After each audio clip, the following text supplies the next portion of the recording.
Hi, welcome back. Breaking it down, you know how your mom always told you money does not grow on trees?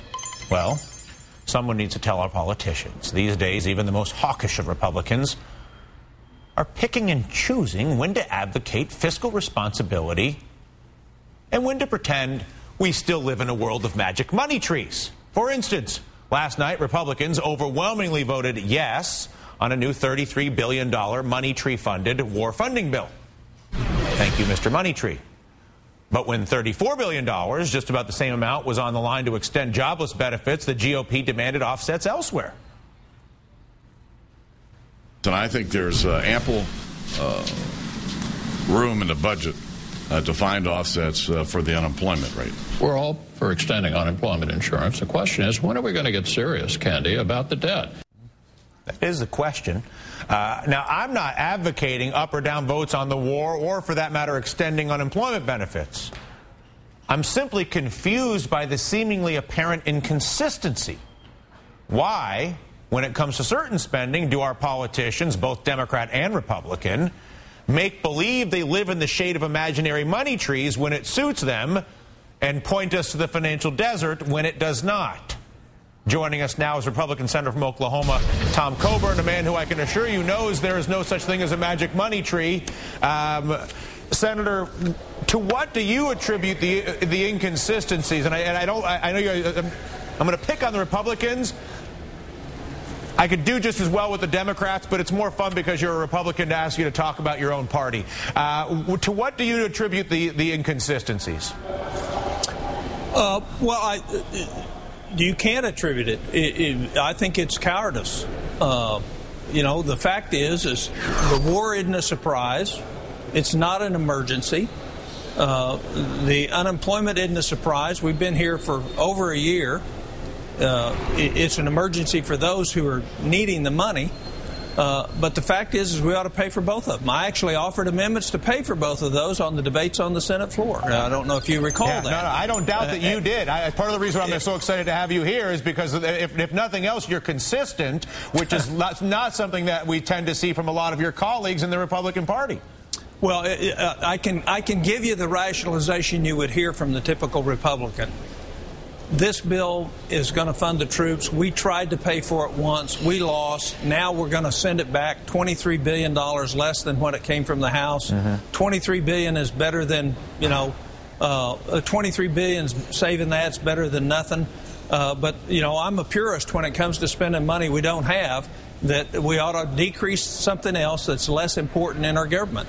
And so they didn't get my vote. They haven't had my vote for 4 years on supplemental for the war because it's not an emergency. We know it's there. Yeah. Is there an opportunity for the Republican Party to get consistent on this and actually make political strides as a result? Sure. And that's, if you look at Chris Christie in New Jersey, what he's doing is he's absolutely consistent with what he's telling the people of New Jersey. And I think that's the message we have to be. And I can tell you there were a large number of us that are consistent on that issue. We have some that aren't. If you look at the supplemental and its vote that passed the Senate, I believe that there were the vast majority of Republicans did not vote to send that bill out. The majority of Republicans voted to pay for it.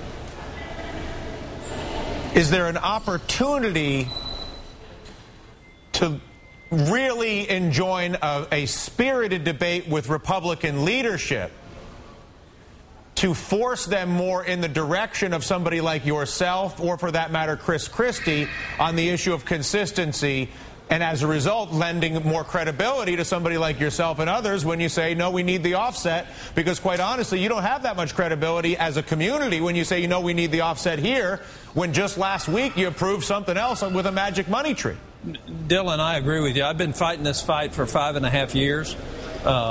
We're moving. When I first came to the Senate, I'd get 6 or 7 votes on paying for things. What I want it to be is conviction of doing the best long-term thing for the country.